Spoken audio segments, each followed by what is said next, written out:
Good afternoon. I decided to continue the series before tomorrow with some practical tips on rest. From a nurse's point of view, as you know, if you don't have rest for a very long time, the neurotransmitters in your brain that conduct the nerves, particularly serotonin, can become depleted. Well, this is what we were taught anyway as psychiatric nurses, that as these neurotransmitters become depleted, the messages don't go through as they should, and a lot of different signs and symptoms start showing up, like moodiness, um, not being able to sleep or oversleeping, overeating or undereating, different signs of depression, just not handling things as you usually do, or being very, jittery. Um, so there's a lot of effects of not sleeping well, and there are times where uh, various things can help for your sleep routine to improve, but it can come to a stage where you need help, and there are sleep clinics and all sorts of things. Um, some of the practical tips I'm sure we're aware of, things like having a warm bath before bedtime, so that warmth can soothe our muscles. Putting some Epsom salts in the bath can help the magnesium that our body needs, but also the magnesium helps the muscles to relax.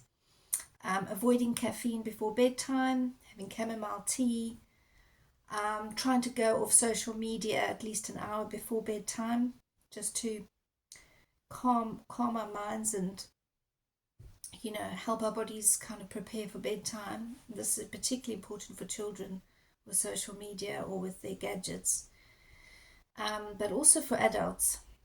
Another way of helping sleep is creating at the same time that you go to sleep at night. Obviously, if you work shifts, this can be tricky. And I tried working night duty for 6 months, but my goodness, it didn't work for me. My circadian rhythms were all over the place. So it's a good tip in the morning, if you do have sunlight and you get up and the sun is out, to actually be in that light for a bit, so that the pineal gland behind your eye can activate. All these different things have an effect on cortisol and have an effect on how we get our rhythm set, basically. Cortisol, being one of the stress hormones, can become really, really high when our sleep is reduced. And when we wake up in the morning, it's not at its highest either. As you know, some people take an hour or two, they need their coffee first, and at least an hour or two before they can be ready for the world. And even more so if you have Addison's or any cortisol deficiencies. So there are practical things that can help go to sleep. I know when I was on medication where they thought I had epileptic syndrome, I was put on sodium valproate.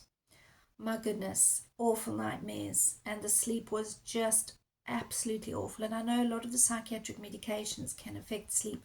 Obviously, they're trying to help lift the different dopamine and serotonin balances, but they can affect sleep for a while, and sometimes can be a bit of trial and error. I'm no expert on this. Just from life experience, I know that being on sodium valproate, I had awful nightmares, and they kept upping the dose, which I think often happens with that medication until you get to the therapeutic dose. I'm glad I didn't have to stay on that. And it must be really tricky for some when you can't sleep and you have all these, scriptures promising rest and everything.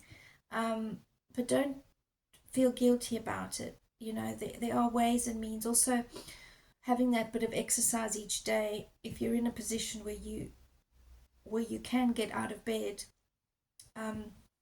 which a lot of us are, to try and get a bit of exercise to get us tired for the evening, so that it's not just mental fatigue but physical exercise also helping to sleep.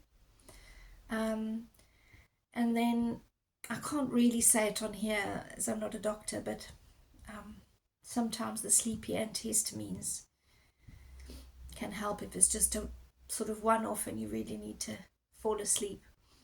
But I wouldn't be advising that as a rule. But it is better sometimes than a sleeping pill. But you'd have to check all of that with the doctors.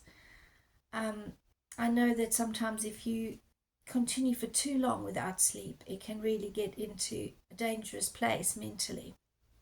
Sometimes doctors will then prescribe for a few days some sort of sleeping tablet, which they'll just give for a few days so that you don't become addicted to them.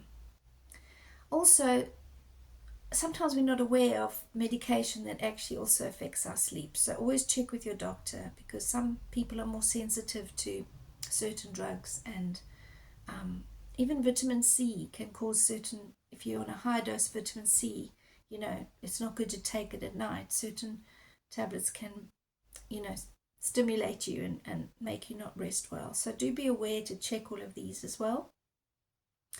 And obviously a lovely massage would help. Something relaxing, even those things you can put on your head to massage your head, those special machines or the manual ones.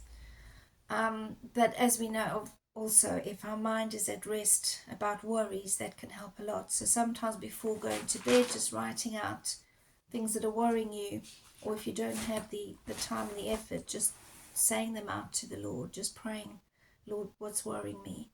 I think it's very important to be real to heal, and we can't pretend that, everything just goes by the book. There are things that are said that we don't always see happening. And I did have times in my life where my rest was very disturbed. With chronic fatigue, I would wake up and just make a bowl full of cereal, and I'd be so tired. I felt like someone of 90 who had no strength. And I remember trying to take my clothes off as well, and just finding the effort to just take my clothes off tired me so much that I would sleep the rest of the day. And it wasn't normal for my age. I was 19 the other time. I think it was after, maybe I was in my 30s the following time. And then, they did find my ferritin to be extremely low. So ferritin is stored iron, and it's really important to check these things out. Sometimes after a pregnancy, after losing blood, or perhaps with, losing blood with your monthlies, your iron can get low. And my ferritin was extremely low. I was told that it would take 8 months to restore. And I was having quite a few symptoms. I remember when I was breastfeeding my son, I'd get these absences, and that's actually, they found now in the menopause, is these, what do they call it?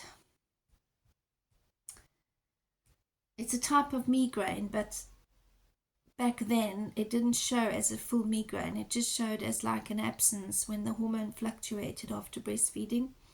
And I would just feel like I was going, and I'd have to call to say I'm not totally with it, and I didn't feel safe to drive either. That was all part of the same thing that then flared up again in the menopause, where I would have the speech loss and sometimes the collapsing.